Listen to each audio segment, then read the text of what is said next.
എറണാകുളം ജില്ലയിലും ഡിഫ്തീരിയ രോഗം സ്ഥിരീകരിച്ചു. ആദ്യമായാണ് എറണാകുളത്ത് ഡിഫ്തീരിയ റിപ്പോർട്ട് ചെയ്തത്. കഴിഞ്ഞ ദിവസം ഒരു അസം വിദ്യാർത്ഥി ഡിഫ്തീരിയ മൂലം മരിച്ചിരുന്നു. രോഗബാധയുണ്ടെന്ന് സംശയിക്കുന്ന 4 പേർ ചികിത്സയിലാണ്. ജനസാന്ദ്രതയേറിയ എറണാകുളം ജില്ലയിലാണ് ഡിഫ്തീരിയ രോഗം പടരുന്നത്. രോഗബാധയെ തുടർന്ന് അസം സ്വദേശിയായ വിദ്യാർത്ഥി മരിച്ചതിനു പിന്നാലെ 4 പേരിൽ കൂടി രോഗലക്ഷണങ്ങൾ കണ്ടെത്തി.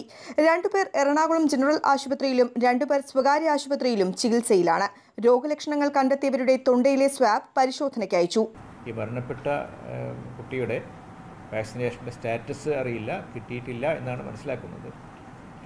ബാക്കിയുള്ള 4 പേർക്കും പ്രതിരോധ വാക്സിനുകൾ ലഭ്യമായിട്ടുണ്ട്.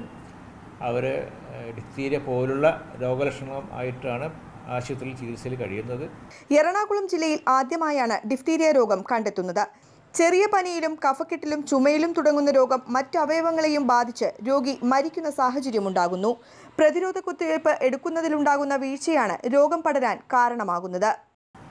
പ്രതിരോധ വാക്സിനുകൾക്കെതിരെ ചില പ്രൊപ്പഗാൻഡകൾ നടക്കുന്ന പ്രൊപ്പഗാൻഡകൾ വളരെ ശക്തമായി തന്നെ ഈ പറഞ്ഞ സോഷ്യൽ മീഡിയസൊക്കെ വന്നതിന് ശേഷം പലരും അതിനകത്ത് അത് അക്സെപ്റ്റ് ചെയ്ത് അതിൽ പെട്ടുപോയി പ്രതിരോധ വാക്സിൻ നൽകാതെ ഒരു സാഹചര്യം വളർന്നു വരുന്നു. ശക്തമായി തന്നെ ക്യാമ്പയിൻ നടത്തിയിട്ടും ഇപ്പുറത്തൊരു ഗ്രൂപ്പ് ഈ രീതിയിൽ പ്രവർത്തിക്കുന്നതുകൊണ്ട് അതൊരു പ്രതികൂലമായ ഒരു ഘടകമായി വരും. കഴിഞ്ഞ വർഷം മലപ്പുറത്ത് 567 പേർക്ക് ഡിഫ്തീരിയ രോഗം ബാധിച്ചിരുന്നു.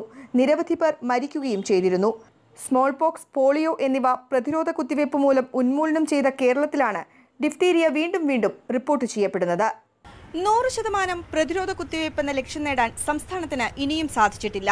84% ഇപ്പോഴും സംസ്ഥാന ശരാശരി.